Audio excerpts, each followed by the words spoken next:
Hello and welcome to an album a day, day 257, going through my vinyl collection a disc at a time. We're in the 45 section right now, and I have one that I picked up on Purple Records, but I also happened to see in a record store. I can't remember which one at the moment, but I found the Warner Brothers 45 as well. The Warner Brothers one I'll show you first. I'm not sure which year this actually came out, but I do have the fairly smashed up Warner Brothers original casing or whatever. And this is the edited version of Smoke on the Water and the live version of Smoke on the Water. This is in pretty good shape. I don't know for sure what the year was on this. It's a little harder to tell with 45s, but I have not been able to identify if this is an actual 72 or what year this actually came out. The interesting thing about this 45 is that this is what really made Smoke on the Water, because the band wasn't even going to record it. They were a track short for Machine Head, and Martin Birch said, hey, we need another track. And someone, I'm not sure who, said, hey, what was that thing that we recorded first? And it was just kind of a sound check thing that they hadn't finished writing yet. And they just made that into Smoke on the Water. They're like, well, let's just tell the story of what happened making this album, and there you go. And it was 6+ minutes long. And then somebody said, hey, I think we could edit this down and make this a radio-friendly song. And that was, I think it was somebody at Warner Brothers. I don't remember now. But yeah, sure enough, next thing you know, boom, major hit for the band. Probably, well, I would say easily one of, if not their most well-known songs. Certainly Child in Time is getting a lot of press right now, being that it is in the trailer for the new season of Stranger Things, coming out well ahead of whenever the hell that's going to come out.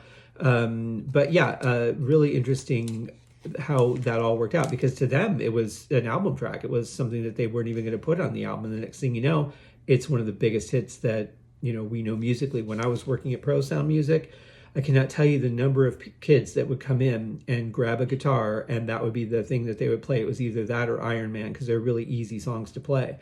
And no one can doubt its historical significance in music.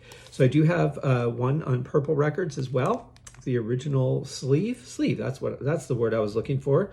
And then we have here with the centerpiece, uncut, Smoke on the Water and Smoke on the Water Live. This is a nice playable copy, and I do love that Purple Records logo.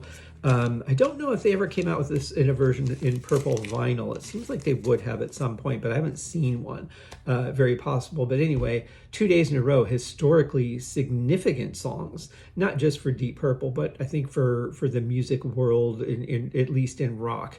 And it inspired a lot of kids to play guitar, which is great, and probably inspired other people to pick up other instruments. But yeah, it's a great track. Great drums. A lot of people probably have lost appreciation for it just from ear fatigue, which is certainly understandable. It has gotten a lot of play, but if you sit down and listen to the song objectively and kind of just, forget that you've heard it a million times, it's actually a really good song.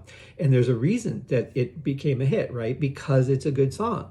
But over time, people go, oh yeah, I know that song or whatever, and that's the one that's associated. But at the end of the day, if you really just listen to the track, you might find that you enjoy it all over again. So I would suggest that. I've also covered this a while back on Deep Purple Smoke on the podcast. And there's our episode for today. I hope you guys are having a great weekend. I'll be back tomorrow with another one. It suddenly got incredibly cold here in Tulsa. Don't know where that came from, but we have podcasts galore coming up. I've got Smoke on the Podcast Monday, Tuesday, Thursday, and Friday, and then Haskincast on Wednesday. You guys have been waiting for this Haskincast episode that's coming up on Wednesday.